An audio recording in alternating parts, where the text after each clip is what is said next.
안녕하세요. 저는 쌍둥이를 키우고 있는 30대 싱글맘입니다.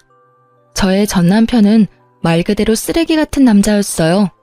그런 남자를 왜 좋아하게 됐는지 지금의 저는 이해가 가지 않지만 그 당시에는 남편의 그런 철없는 모습도 너무 귀여워 보였거든요.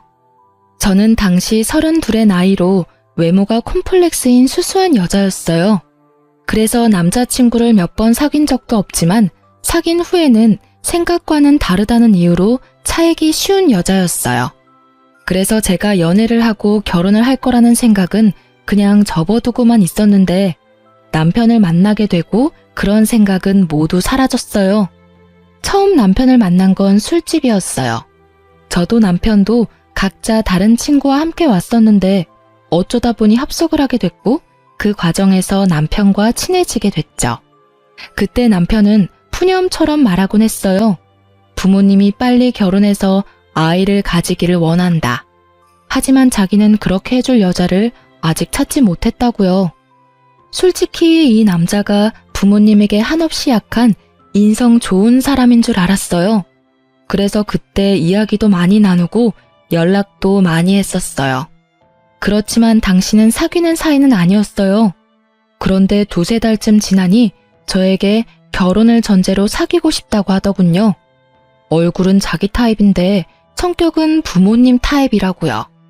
솔직히 나보다 3살이나 어린 남자에게 이런 식으로 고백당하니 저도 가슴이 두근거리며 기분이 날아갈 듯 기쁘더라고요.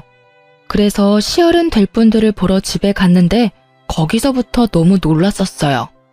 집은 비싸 보이는 전원주택에 부모님들도 무척 교양 있어 보여서 그냥 소시민인 나와 우리 가족이 결혼을 할 수 있을까 싶은 생각만 들더라고요. 그런데 의외로 그 집에 갔더니 시어른들이 너무 좋아하셨어요. 그렇게 두 분의 마음에 쏙 들어 결혼을 하게 됐고 결혼 후에는 금전적으로 도움도 많이 받았어요. 시부는 엄격한 면이 있지만 상냥하신 분이고 시모도 친절하고 부드러운 분이셨거든요. 그런 제 결혼 생활은 완벽한 신데렐라 스토리가 될 뻔했지만 저에게는 문제가 하나 있었어요. 바로 외동아들로 곱게 큰 남편이 철이 없고 생각이 너무 짧다는 거였어요. 사실 결혼 후에 들은 이야기였는데 시부모가 저를 좋아한 이유도 제가 연상에다 차분한 성격이라 남편을 잘 단속할 거라고 생각했기 때문이었대요. 그런 이야기까지 듣고 나니 가정의 평화를 위한 책임감이 막중해지더군요. 그러다 찾아온 위기는 아이를 낳기 전이었어요. 그때는 한창 아이를 낳으려 노력하던 때였어요. 시부모님이 너무 손주를 원하기도 하셨지만 저도 슬슬 더 늦으면 노산이 될 상황이 오기 시작했으니까요. 그렇게 열심히 시험관 준비 중이었는데 남편은 그때쯤 점점 늦게 들어오기 시작했어요. 남편은 당시 중소기업에서 일하고 있었어요. 그런데 결혼 1년 차에는 꼬박꼬박 집에 잘 들어오더니 2년이 넘어가자 점점 풀리기 시작했어요. 취해서 들어오는 것도 많았지만 다음날 새벽에 집에 들어온 적도 많았어요. 처음에는 야근하고 회식하느라 늦는다는 남편의 말을 믿었는데 뒤로 갈수록 믿기 힘들어지더라고요. 왜냐면 퇴근 시간인 저녁 6시 이후로는 절대 제 연락을 받지 않는 거예요. 그리고는 집에 들어오기 직전에 연락을 한다거나 아예 답이 없이 늦은 적도 많았어요. 처음에는 바빠서 그런 거라 생각했는데 이렇게 계속 바쁠 리가 없잖아요. 야근을 한다면 야근 수당이 붙어서 월급이 많아져야 하는데 월급은 계속 그대로고요. 그렇다면 이유는 2가지 중 하나였죠. 야근을 하지 않고 내게 거짓말을 했거나 야근을 했지만 야근 수당을 다른 데에 썼거나 솔직히 어느 쪽이든 문제는 있다고 생각했어요. 어떻게 할까 고민하다가 오랜만에 만난 고향 친구가 좋은 생각을 알려주더라고요. 네 이름으로 전화해서 안 받으면 다른 사람 이름으로 연락해봐. 똑같이 안 받으면 바쁘다는 거고 혹시나 받으면 남편이 네 전화를 피한다는 뜻이지. 참으로 좋은 생각인 것 같더라고요. 그래서 일단 남편에게 전화를 걸었어요. 그때가 저녁 8시쯤이었는데 역시나 전화를 받지 않더군요. 그리고 친구의 계정으로 남편의 SNS에 안녕하세요 라고 짧게 연락을 시도했어요. 그런데 갑자기 바로 연락이 오더라고요. 그 연락을 보니 화가 완전 뻗치더라고요. 게다가 연락 온 메시지가 더 열받게 했어요. 남편 놈은 안녕하세요라는 물음에 누구였지? 혹시 그때 그 클럽에서 만난 사람인가? 하고 보냈던 거예요. 열받은 저는 바로 제 폰으로 남편에게 연락을 했어요. 역시나 받지 않길래 남편에게 톡을 보냈죠. SNS 계정으로 인사 보낸 건 아니까 지금 당장 집에 들어와? 라고 말이죠. 저는 친구에게 미안하다고 하고 집으로 돌아가 남편을 기다렸어요. 그런데 간 크게도 남편은 4시간이나 지나 자정을 훌쩍 넘긴 시간에 어슬렁어슬렁 들어오더라고요. 자기가 뭘 잘못했는지도 모르는 그런 태연한 얼굴. 저는 열이 받았어요. 내가 들어오라고 했는데 여태껏 뭐 했어? 야근한다는 것도 다 거짓말이지? 좀 그만해. 짜증나게 왜 이렇게 집착하는 건데? 결혼했으면 이제 슬슬 놔줘야 할 때 되지 않았어? 짜증나게 맨날 저녁에 전화하고. 바쁜데 너 때문에 일도 제대로 못한다고. 얼굴 가득 짜증을 채운 남편 놈을 보니 기가 차서 말도 안 나오더라고요. 왜 방귀 낀 놈이 화를 낼까요? 지금 이 상황에서는 제가 화를 내야 하는 거잖아요. 지가 뭘 잘못했다고 짜증을 내는지. 뻔뻔한 남편 놈의 태도에 저는 더 열이 받아버렸죠. 도대체 뭘 하고 싸돌아다니느라 와이프 전화 연락 다 씹는 건데 모르는 여자 연락받을 시간은 있고 내 연락받을 시간은 없어? 모르는 사람이 연락 오니까 아는 사람인가 싶어서 다시 연락했던 거고 당신은 어차피 집에 빨리 오라는 이야기만 할 거니 일부러 안 받은 거지. 내가 이렇게 된 데는 네 책임도 있잖아. 매번 똑같은 걸로 전화하는데 안 지쳐? 뚫린 입이라고 멍청한 소리를 마구마구 짓거리는 남편을 보니 새삼스레 제가 왜 이런 남자랑 결혼했나 싶은 생각이 들었어요. 와이프가 화를 내는 게 당연한 이 상황에서 뭐가 그렇게 당당한 건지. 야, 내가 매번 똑같은 거 물어볼 거 알면 미리 늦게 간다 일찍 간다 이야기하면 될 일 아냐. 그러면 내가 너 기다리느라 언제 오냐고 물을 필요 없고. 그리고 너 늦게 오는 거 여자 만나느라 그런 거지? 그런 거 아니라고. 너 완전 상상력이 대단하네. 내가 여자 만난 증거라도 있어? 증거가 있으면 가져와. 나는 너무 결백하거든. 솔직히 나처럼 사람 좋아하고 노는 거 좋아하는 사람이 여태껏 결혼하고 한 번도 그렇게 즐기지를 못했는데 무슨 여자야? 너 여기서 한 발짝만 더 가면 의부증이야. 알아? 그러니까 내 일에 신경 쓰지 마. 저는 뱃속에서 솟아오르는 분노를 꾸역꾸역 삼켰어요. 큰 소리를 내지 않으려 얼마나 고생했는지 계속 침을 삼켜야 했어요. 의부증? 네가 그렇게 행동을 하니까 내가 의심하는 거잖아. 그리고 진짜로 의부증이 어떤 건지 보여줄까? 네가 제일 싫어하는 집착질 보여줘봐. 그래, 너 마음대로 살아봐. 그럼 나도 내 마음대로 시댁에 다 일러 바칠 거니까. 저는 결국 최종 병기를 꺼냈죠. 시댁. 예전에 남편이 제게 이렇게 말했었어요. 부모님은 끊을 수 없는 돈줄이자 족쇄라고 말이죠. 그러니 시댁 이야기만 나오면 약해질 수밖에 없는 거죠. 남편이 중소기업에서 박봉으로 일하면서도 넉넉하게 살 수 있는 건 시댁에서 주는 용돈 때문이었어요. 시부는 매달 우리 집에 80만 원 정도를 주고 계셨어요. 저랑 남편이랑 딱 40씩 나눠 썼는데 그게 크거든요. 꽁돈이라는 생각도 들고, 근데 시댁에서는 한 가지 원칙은 지키셨어요. 남편이 사고를 치면 용돈을 끊어버려요. 물론 시부께서 몰래 제 손에 80만 원씩 쥐어주셨지만 남편은 그런 사정 따위 모르고 있고요. 그리고 그 시댁 어른들은 저를 남편보다 더 믿고 있었으니까요. 남편도 그걸 아는지 결국은 화를 꾹꾹 참으며 말하더군요. 집에는 말하지 마. 일찍 오면 되지? 진짜 너 치사하다. 어떻게 그런 걸로 사람 약점을 잡고 흔들어? 내가 큰 거 바래? 연락 잘하고 늦는 거 좀 피하고 여자 만나지 말고. 그 3가지는 결혼한 유부남의 필수 조건 아니야? 막말로 내가 연락도 안 하고 매일 늦고 술이나 처마시고 깔라대서 집에 남자 향수 풀풀 풍기면서 들어와서 남자하고 연락 주고받는다고 생각해봐. 너라면 그게 정상적인 유부녀라고 생각해? 그 이야기를 들은 남편은 제 말이 일리가 있다고 느꼈는지 한마디 딱 하더군요. 연락만 잘하면 되지? 결국은 그렇게 용돈을 받지 못할까봐 남편은 그 뒤로 연락을 잘하게 됐어요. 잘한다기보다는 형식적이긴 하지만 꼬박꼬박 하게 됐죠. 연락이나 야근은 문제가 풀렸는데 한 가지는 아직도 제 머릿속을 어지럽히고 있었어요. 아무리 생각해봐도 여자를 만나는 것 같았거든요. 모르는 여자의 연락에 그때 클럽에서 본 애냐고 묻는 건 아무리 봐도 여자를 만났다는 뜻이잖아요. 솔직히 클럽을 다니는 것도 신경이 쓰였지만 그 문자 때문에 더 신경이 쓰여서 그건 추궁하지도 못했어요. 그래서 그 뒤로 남편 카드 내역을 종종 뒤졌어요. 이렇게까지는 하고 싶지 않았지만 신경이 쓰이더라고요. 그래도 그 뒤로는 조용히 몇 달을 넘어갔어요. 그렇게 지지고 볶던 우리에게도 새 생명이 찾아왔어요. 저희는 자연 임신이 안 돼서 시험관을 했었고 그렇게 이란성 쌍둥이를 낳았어요. 이때도 남편은 얼마나 비협조적으로 굴었는지 시모가 강력하게 아이를 원하지 않았다면 아이가 생기지 않았을지도 모를 정도였어요.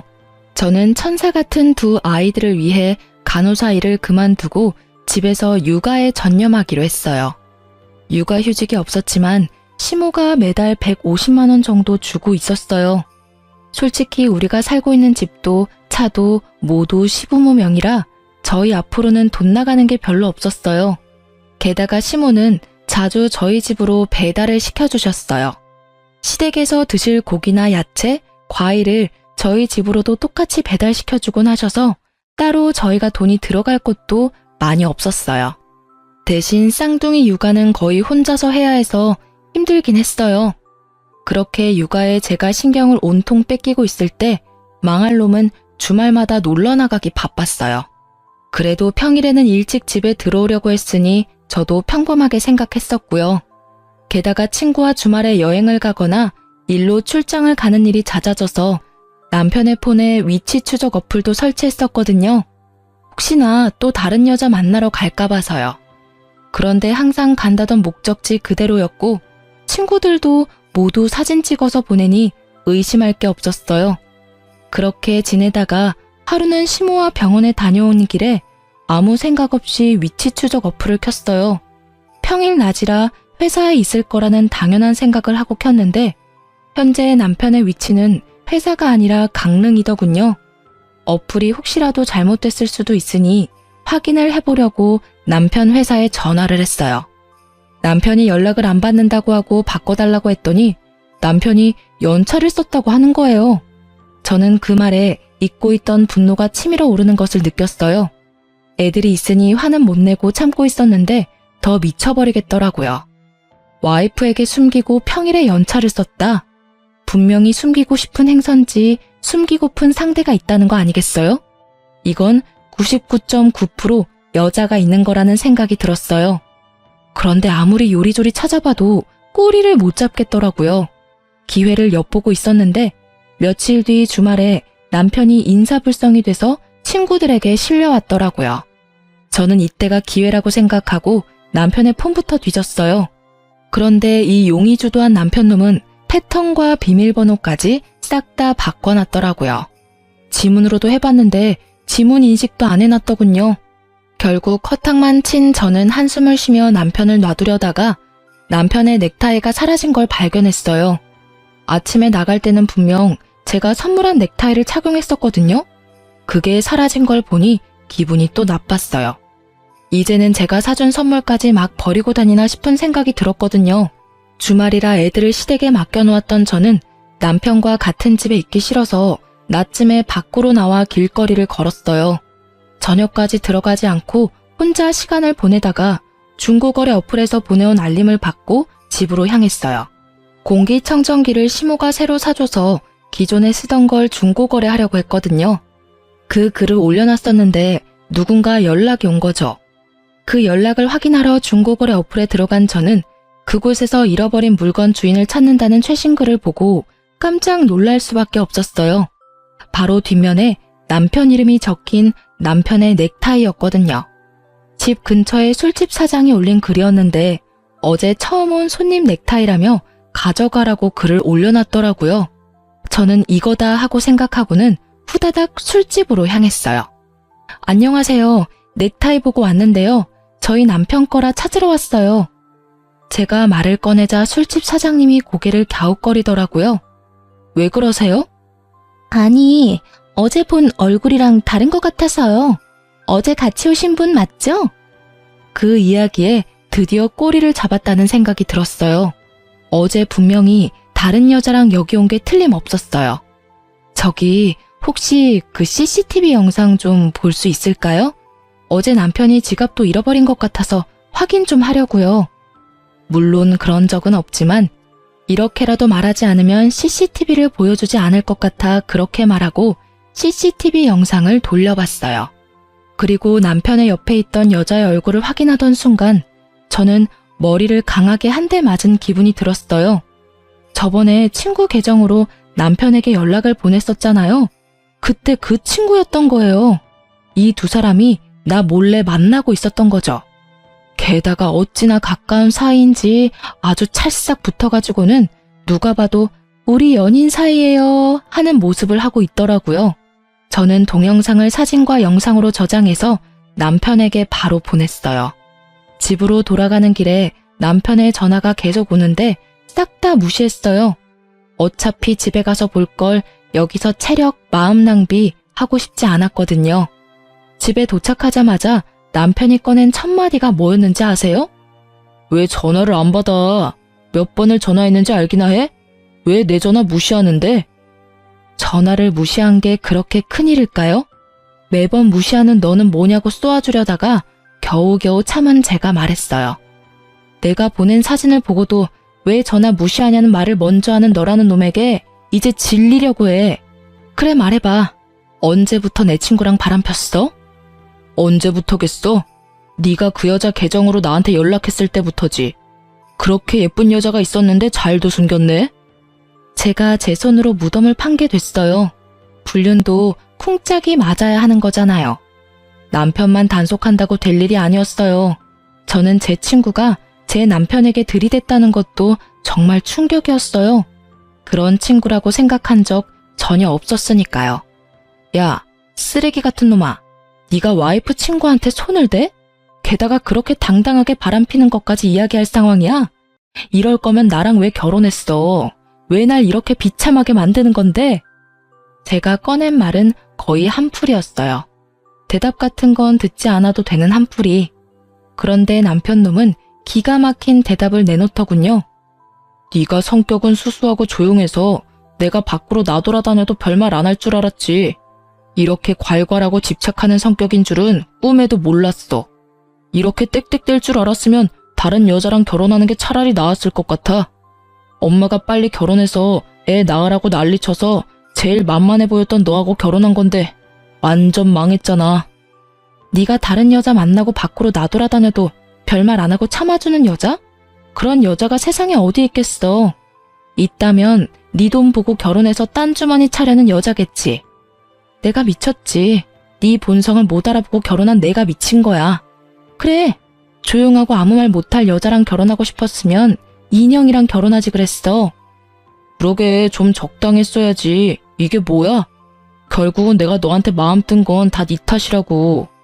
내가 잘못했다고 생각하는 것 자체가 난센스야. 원인은 모두 너한테 있다는 말이지.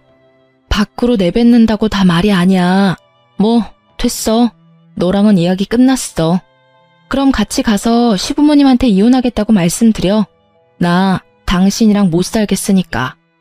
정말? 진짜 이혼해주는 거야? 우와, 요 근래 들어 너무 좋은 일이잖아. 그래, 내가 가서 직접 말할게. 지금 갈까? 룰루랄라 얼씨구나 좋아하는 남편놈을 보니 생각하는 게 눈에 훤하더라고요. 돌싱되면 신나게 놀 수 있을 거라고 생각하는 듯 했어요. 그렇지만 누가 그렇게 놔둔대요? 절대 그렇게 놔둘 수 없죠. 남의 눈에 눈물 나게 해놓고 즐겁게 보내도록 만들면 안 되죠.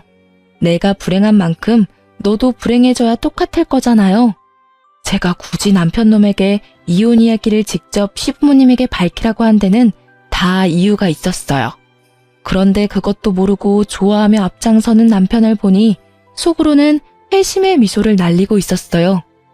저와 남편이 시댁에 도착했을 때는 이미 저녁 시간이 훌쩍 지났을 때였어요. 아이들은 모두 작은 방에서 자고 있었고 시부모님은 두 분이서 조용히 TV를 보고 계셨어요. 어머, 너희들 웬일이니? 갑자기 무슨 일이야? 애들 벌써 데리러 왔어? 아님 어디 아파? 시모는 걱정이 가득한 얼굴로 저희에게 왜 왔냐고 물어봤어요. 아니, 콕 집어 저에게 말한 거죠. 시모와 함께 병원을 다녀온 게 며칠 전 일이라 시모가 저에게 신경을 많이 쓰고 계셨거든요. 저는 남편을 앞으로 떠밀었어요. 남편은 당당한 걸음으로 앞으로 나서더니 자기가 결심한 걸 이야기하더라고요. 엄마, 우리 이혼하기로 했어. 그러니까 그렇게 알고 있으라고. 남편 놈의 폭탄 발언에 시부모는 완전 난리가 났어요. 갑자기 그게 무슨 말이야? 이제 막 쌍둥이 낳은 애들이 이혼은 무슨 이혼이야? 너희 싸웠니? 싸웠다고 해서 그런 말 막 하면 안 돼. 그래, 무슨 일인지는 모르겠지만 대화로 잘 풀어봐, 응? 부부싸움은 칼로 물베기 같은 거야. 둘이서 잘 이야기해보면 분명히 조율이 될 테니까. 시부모는 저희를 달래려 애쓰는 중이었고 남편은 그 상황에서도 아주 당당하게 말하더라고요. 아니, 남편이 밖에서 하는 일에 사사건건 참견하고 떽떽거리며 잔소리하는 거 싫어서 이혼하고 싶은 거예요. 게다가 의부증까지 있는지 저한테 위치 추적 앱 같은 거 설치해놔서 솔직히 숨 막혀서 같이 못 살겠어요. 다른 사람들이 들으면 오해하겠어. 당신은 아무 잘못 없고 나만 잘못한 것처럼 말하네? 왜 당신 바람핀 이야기는 안 해? 나한테 속이고 내 친구랑 강릉 여행 가고 술집에서 친구 옆에 끼고 놀다가 내가 선물해준 넥타이 버리고 온 건 왜 이야기를 안 해? 부모님들도 모든 상황을 다 들어야 우리가 왜 이혼을 결심했는지 이해하실 거 아냐. 누가 이야기 안 한대? 이제 막 할 거였다고. 뭐 엄마 아빠 들으신 대로 바람핀 건 사실이고요. 당분간은 돌싱으로 있고 싶어요. 솔직히 결혼 생활 내내 너무 답답했거든요. 와이프가 잘못하긴 했지만 저도 바람핀 책임은 있으니 부모님이 이 여자한테 위자료 두둑히 좀 챙겨주고 좋게 끝내면 될 것 같아요. 그 말을 들으니 제가 이혼을 결심한 게 정말로 잘한 일이라는 게 확 와닿더라고요. 여전히 철없고 정신 못 차리는 천하의 개쓰레기 같은 발언을 아무렇지 않게 하는 남편을 보니 말이죠. 그리고 그 말을 면전에서 듣고 있는 시부모의 꼭지도 함께 돌게 만들더라고요. 야, 너 미쳤어? 네가 지금 제정신으로 그런 말하는 거냐? 당분간은 돌싱으로 있고 싶어? 이 미친놈이. 지금껏 네가 어떤 미친 짓을 해도 귀한 외동아들의 마음이 약해서 이해해주고 넘어가주고 뒤처리 다 해서 정리해줬는데 지금 네 이혼까지 우리더러 책임지라고? 네가 사람 새끼냐? 네가 잘못을 했으면 네가 책임지고 상황을 정리해야 하는 거 아니야? 그렇게 바람을 폈다고 당당하게 말할 수 있는 뻔뻔함은 도대체 어디서 생기는 거냐고?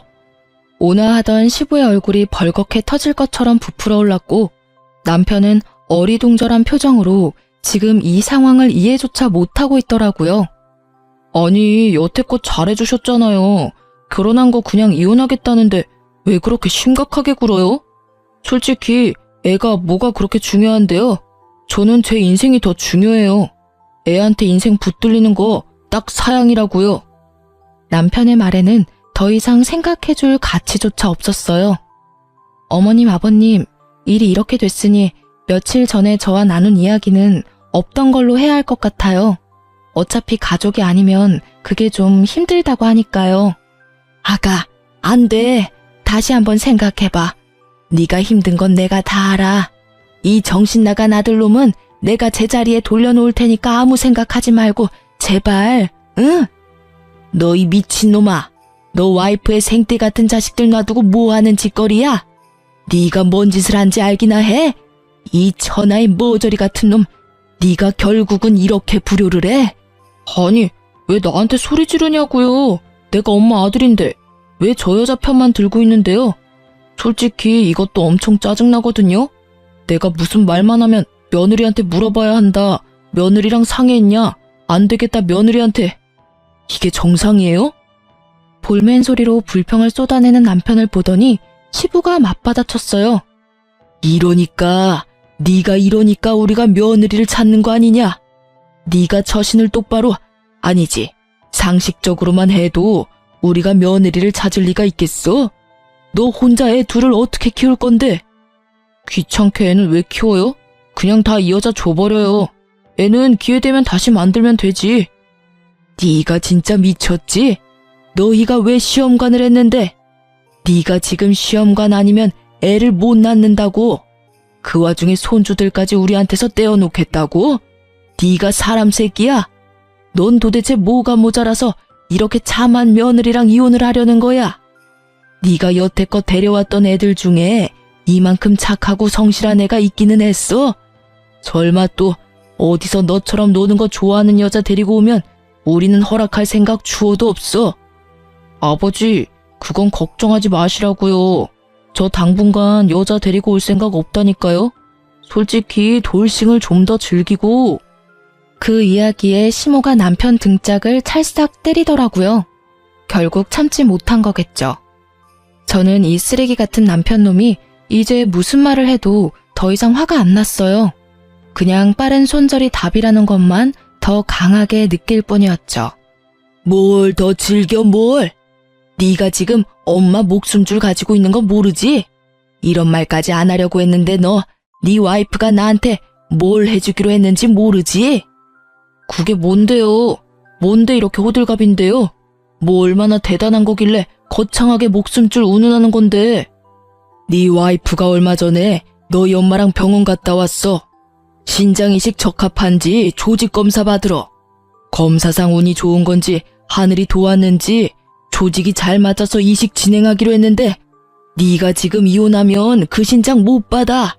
엄마 매번 투석하러 다니느라 힘든데 너 때문에 이식도 못 받고 죽으면 네가 책임질 거야? 내가 며느리 신장 때문에 이러는 거 아니야. 시부모한테 신장 떼주는 게 어디 쉬운 일인 줄 알아? 네가 모자람 없이 컸다고 돈이면 다 된다고 생각하나 본데 이런 거는 돈으로 되는 문제가 아니야.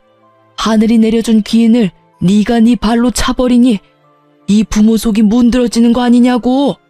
어른들한테 잘해. 애들한테도 잘해. 성격도 좋고 너 단속도 잘하는 이런 며느리 대체 뭐가 문제라고 네 놈은 이혼을 하겠다 지랄이야? 시부의 그 말에 남편의 얼굴이 깜짝 놀라더라고요. 저는 이때 남편이 180도 돌변해서 저한테 사과라도 하면 어쩌나 생각했거든요. 솔직히 정이 뚝 떨어진지라 어차피 이혼 결심은 했는데 진심으로 사과하면 시부모님 생각에 마음이 약해지면 어쩌지 하는 생각이었죠. 그치만 저의 기우였던 거죠. 이 멍청이가 뭐라는 줄 아세요? 그러면 나한테 먼저 말했어야지. 그런 건 내가 해결해 줄 수 있으니까. 뭐? 이식을 네가 해주려고? 시부모는 기대감 하나도 없는 목소리로 남편에게 물었고 남편은 당당하게 말했죠. 지금 사귀는 여자한테 말하면 되잖아. 그 여자가 엄마한테 주면 되지. 조직검사 안 맞으면 다른 여자 데리고 올게. 그럼 됐지? 그 이야기를 듣는 저도 벙치고 시부모님도 벙치고 결국 시부모님은 화가 머리끝까지 나서는 또 등짝을 날리더라고요. 얼마나 분노했는지 시부는 말까지 더듬더라고요. 하긴 그 대사가 충격이긴 했어요. 지가 만날 여자들은 뭔 죄예요? 게다가 시부모님들이 그런 걸 허락이나 할 것 같으냐 그 말이죠. 제가 신장 주겠다고 했을 때도 극구 사양하셨던 게 시모였어요. 어차피 오래 살았다며 네 거 받고 몇 년 더 사는 게 무슨 의미냐고요. 시모는 진짜 좋은 분이신데 자식은 왜 이 모양 이 꼴인 건지. 너 이 미친놈이 말을 네가 지금 무슨 말을 한 건지 알기나 해? 그럼 그렇지. 네가 해주겠다는 말은 애초에 기대하지도 않았어. 그런데 이런 정신 나간 말을 들을 생각도 없었다고. 뭐? 여자들을 데려와서 검사를 해? 이 미친놈이 아직 정신을 덜 차렸어. 무슨 뻔뻔함으로 그런 짓을 하게 해? 아이고 머리야. 내가 자식 새끼를 잘못 키웠어. 오냐오냐 키웠더니 아주 제 앞가림 하나도 못하는 애 하나를 어른으로 키웠네. 차분하고 꼼꼼한 며느리 보고 겨우 결혼시켜놨더니 결국은 내가 또 이 꼴을 봐. 저는 이 정신나간 멍청이와는 더 이상 함께할 수 없다는 걸 재확인하고서야 시부모님에게 다시 말했어요. 어머님, 아버님, 죄송해요. 솔직히 이 사람이 저한테 사과했으면 어떻게든 참고 살아보려고 했는데 이렇게까지 말하니 이혼을 하는 게 맞는 것 같아요. 저도 이런 말씀을 드리게 돼서 너무 죄송해요. 아가, 너 없으면 얘 사람 구실하면서 못 살아. 그러니까 제발 신장 같은 건 안 줘도 되니까 옆에 붙어서 사람처럼만 살게 해줘라, 응? 부탁이야. 너 이혼하고 나면 얘가 데려올 여자들 안 봐도 눈에 훤해. 죽었다 깨도 너 같은 여자 못 만나. 그러니까 제발. 엄마, 뭐 하는 거야? 왜 이 여자한테 매달리는데? 그리고 내가 뭐 어때서 그러는 거냐고. 나도 철들었다니까. 엄마 신장도 내가 하나 갖다 주겠다니까. 미친놈아, 말 좀 그만해. 네가 말할 때마다 이 엄마 가슴이 무너진다. 신장 소리 어디 가서 하지도 마. 이혼하면 가족이 아닌 게 돼서 공여자가 힘들 거라고 알고 있거든요. 결국은 이렇게 이혼해서 시댁과 남이 되게 되었으니 시모와 시부가 저에게 너무 잘해주셔서 미안한 마음은 가득했지만 어쩔 수 없는 일이잖아요. 남편이 제 곁에 붙어 있다면 신장 하나 줘도 몸 관리하며 평생을 살아갈 수 있겠지만 남편 없이 애 둘을 혼자 키워야 하는 상황이면 신장 하나 없는 게 어떤 느낌인지 감도 오지 않을 만큼 두렵거든요. 결국 저는 시부모와 남편 놈을 놔두고 나왔어요. 제 이야기는 끝났고 시부모와 남편이 할 이야기가 남았겠죠. 저는 나와서 바로 상간녀인 제 친구를 찾아갔어요. 그 상간녀는 저와 결혼 후에 만난 친구거든요. 그래서 결혼식에도 온 적 없고 남편과 만난 적도 없었어요. 원데이 클래스 하면서 만난 사이라 엄청 친하고 그럴 것도 없었지만 말이 잘 통한다고 생각했는데 뒤로 이렇게 음침한 일을 벌일 줄은 상상도 못했네요. 저는 친구에게 만나자고 연락을 넣고 카페에서 기다렸어요. 앉아. 너 나한테 해야 할 말 없어? 저는 오자마자 친구에게 물었어요. 무슨 말? 나 너한테 할 말 없어. 네가 나한테 보자고 한 거니까 네가 나한테 할 말이 있는 거겠지? 무슨 일인데 불러내서 분위기 잡는데? 꼭 내 입으로 들어야겠어? 너 내 남편이랑 바람 피는 거 나한테 들켰어. 이래도 할 말 없어? 아, 그거? 그게 어때서? 사람 만나서 사랑하는 거 흔한 일 아니야? 그 사람의 유부남이었을 뿐이고 나는 그래도 상관없다고 생각한 것뿐이고 내가 직접적으로 너한테 상처 준 건 없잖아. 아주 둘 다 쌍으로 또라이였더라고요. 말하는 걸 들으니 참. 그래, 상처 준 건 없지. 그래도 남의 남편하고 바람난 걸 세상에서는 불륜이라고 불러. 그리고 너는 상간녀고 내 남편은 불륜남이지. 넌 뭐가 그렇게 잘나서 떳떳해? 네가 한 행동에 조금도 미안한 마음 없어? 너 설마 이러려고 나하고 친구했어? 솔직히 네가 하고 다니는 거 보면 네 남편 궁금하기는 했어. 돈도 많아 보였고 노는 것도 좋아하는 것처럼 보여서. 그때 내 SNS로 연락하라는 것도 일부러 그런 거야. 연결고리가 있어야 하는데 네가 딱 잘 걸려준 거지. 솔직히 나는 네가 이혼하든 안 하든 상관없어. 그냥 내 옆에서 풍족하게 만들어줄 남자만 있으면 되거든. 그러니까 돈 많아서 내 남편을 꼬셨다는 말이었어요. 실상은 시부모 돈 없으면 완전 평범하다 못해 쥐꼬리만한 월급 겨우 받는 회사원인 거 알면 어떨까? 반응이 궁금하더라고요. 그냥 사실대로 말해주려고 했죠. 너는 지금 네가 처한 상황을 모르나 본데 생각보다 일이 크게 났거든? 나는 너희 이혼하든 안 하든 상관없다니까? 이혼하면 좋게 하지. 난 솔직히 그 사람이 딴 여자 만나도 이해할 수 있어. 돈 많잖아. 돈만 갖다 주면 별로. 부러우면 부럽다고 말해. 결혼하고도 여자 때문에 전전긍긍하는 네가 불쌍해서 그래. 그 남자 폰 보니까 나 말고도 여자 많던데 뭐. 제 말을 제대로 듣지도 않고 그저 이딴 말만 짓거리는 친구를 보니 참으로 답 없다고 생각했어요. 안 부러워 전혀. 그리고 넌 남편이 어떤 놈인지도 모르고 있는 것 같고 그 집에서 무슨 일이 벌어지는지도 모르는 것 같네. 내가 말해줘도 들을 것 같지도 않고 그냥 몸소 겪어봐. 네가 그렇게 즐거울 수 있는 것도 오늘까지일 테니까. 아무것도 모르는 애를 그냥 두고 나와버렸어요. 길게 말할 것도 없더라고요. 차랑 뭐 이런 이야기 했으면 저도 화났을 텐데 돈 이야기하니 그냥 김 빠지더라고요. 돈 보고 만나는 걸 보니 조만간 남편 본체 알면 떠나겠구나 싶기도 했고요. 그렇게 며칠 뒤에 시모한테 저 연락이 왔더라고요. 이혼 이야기 마무리도 할 겸 잠시 집에 오라고요. 시댁에 갔더니 그 짧은 시간 동안 몇 년은 늙어버린 것 같은 시모가 앉아있더라고요. 왔니? 네, 어머님. 혹시 몸이 많이 안 좋으세요? 병원 가보셔야 할 것 같은데. 괜찮아. 나도 몸이 아픈 게 아니라 머리가 아픈 거야. 내가 어제 무슨 꼴을 당했는지. 어제 이놈이 웬 여자 하나를 데려왔더라고. 알고 보니까 지가 만나는 여자라는데 딱 봐도 상간녀더라고. 내가 맘에 들지 않아서 빨리 내보내려고 했는데 세상에 이놈이 그 여자한테 뭐라고 했는 줄 아니? 야, 우리 엄마한테 신장 하나 이식해줘. 그럼 나쁘지 않게 대접할게. 이러는 거야. 그 여자애가 놀라서 자기가 왜 그래야 되냐고 했더니 아들놈이 자기랑 결혼하려면 당연히 그렇게 해야 한다고 하지 뭐니? 그 대화에 나도 놀라고 남편은 더 열받아서 노발 대발. 그 와중에 병원까지 데리고 간 거 아니? 병원을요? 거기 가서 뭘 했는데요? 뭐긴 뭐야. 내 아들인데 그 속을 모르겠어? 어디서 그런 미친 것이. 근데 그 여자도 만만치 않더라. 나한테 자기가 신장 주겠다면서 결혼하려면 당연히 그렇게 하겠다면서 앞장서는데 아휴, 결국은 바로 나왔어. 검사는 안 하셨나 보네요. 시간 좀 걸리던데. 그게 아니야. 조직 검사를 할 필요조차 없었거든.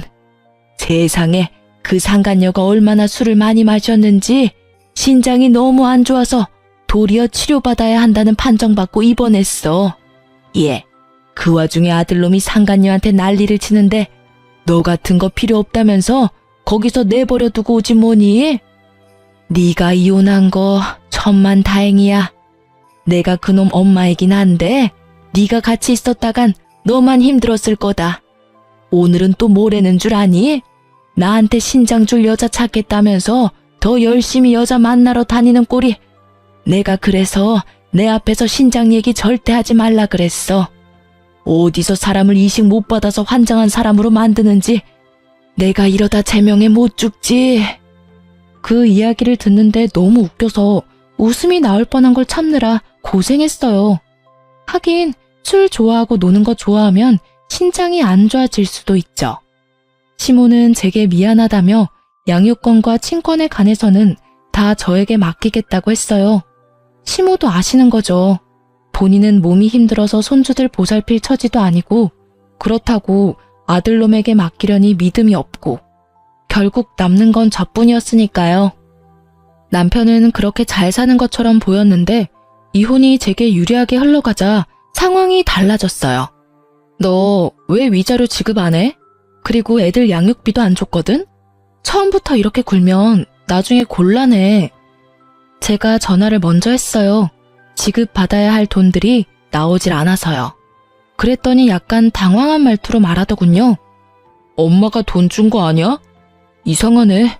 우리 집 전기랑 난방도 끊겼어. 그리고 잠깐만. 폰 너머로 도어락 비밀번호 누르는 소리가 몇 번이고 들리더니 당황한 듯 남편이 말하더라고요. 집이 잠겼는데? 결국 당황한 남편이 전화를 끊었어요. 분명히 시댁에서 손 쓴 것 같아서 시댁에 전화해서 물었더니 시부 명의의 카드는 모두 정지시키고 집은 아예 팔아버리려 내놨다고 하더군요. 시부 말로는 이대로 놔두면 아예 인간 쓰레기가 되겠다 싶어서 이제라도 모질게 마음먹고 훈육하는 거라고 했어요. 결국 시부모의 단호한 제재에 깜짝 놀란 남편놈은 시부모에 매달리며 돈줄 끊지 말아 달라고 했지만 시부가 너도 성인이고 번듯한 직장 있으니 네 돈으로 벌어서 네 돈으로 살라고 했다네요. 그렇지만 이미 카드빚도 가득한 데다가 여자들과의 유흥에 돈을 다 써버리는 바람에 쓸 돈이 없었으니 결국 여자도 못 만나고 열심히 돈만 갚는 중이라고 해요. 위자료와 분할재산과 양육비 등을 지급받지 못한 나에게 시모가 따로 연락해서는 몰래 주시더라고요. 이러니 저러니 해도 자식에게는 약한 게 부모인가 봐요. 그래도 그냥 주는 거 아니고 전 남편 월급에서 따박따박 돈 떼어가고 계시답니다. 그분들에게 필요한 게 돈은 아닐 거예요. 다만 이 기회에 전 남편이 정신 차리기를 바라시는 거지. 그런데 그런 시모를 또 열받게 한 일이 있었다는데요. 시모가 결국 신장 이식을 친척 조카에게 받기로 하고 그 조카에게 비공식적으로 시부모의 재산을 조금 넘겨주기로 하셨대요. 워낙 고마운 일이니까요. 그런데 그 재산 넘겨준다고 열폭한 남편놈이 시댁과 그 조카 댁에 가서 난리를 치는 바람에 시부모도 완전 열이 받을 대로 받아서 한 번만 더 사고치면 나머지 남은 재산도 다른 사람들한테 다 나눠줄 거라고 으름장을 놓자 결국 쫄아서 조용히 지내고 있다고 합니다. 참 사람 일 몰라요. 철없는 놈이랑 결혼해서 피 본 거 생각하면 화딱질만 나지만 그래도 귀여운 아이를 낳게 해준 것만은 고맙다고 생각해요. 그리고 전 남편을 보면서 아무리 귀여워도 애들은 절대 오냐오냐 키우지 않겠다고 생각했어요. 귀하다고 오냐오냐 키웠더니 완전 인간 쓰레기가 되어버렸고 그 덕에 애먼 저까지 힘들었잖아요. 솔직히 이혼 후에 편했다고 말할 수는 없어요. 돈을 받았어도 독박 육아는 여전했으니까요. 그래도 애들이 조금 크니 어린이집에 보낼 수도 있고 그 사이에 일도 시작할 수 있어서 좋아요. 남편의 빈자리까지 채울 수는 없어서 친정집 가까이 이사도 했어요. 그리고 애들이 시어른들과는 관계가 돈독해서 전 남편 없을 때 몰래 시모가 부르면 애들이랑 같이 갈 때도 많아요. 이혼은 했지만 시어른 손주들이기도 하고 관계도 좋으니 막을 필요는 없다고 생각해요. 다만 제게 재혼할 사람이 생기면 그때는 어떻게 할지 잘 모르겠네요. 하지만 아직까지는 저한테 그런 사람은 없어요. 그리고 저도 만나고 싶은 마음은 없고요. 그냥 이렇게 사는 것도 좋은 것 같거든요. 실은 또 저런 남자 만날까봐 걱정되는 게 제일 크지만요. 어쨌든 글을 쓰면서도 제가 이렇게 힘들었나 싶은 마음이 들 정도로 지금은 즐겁게 살아요.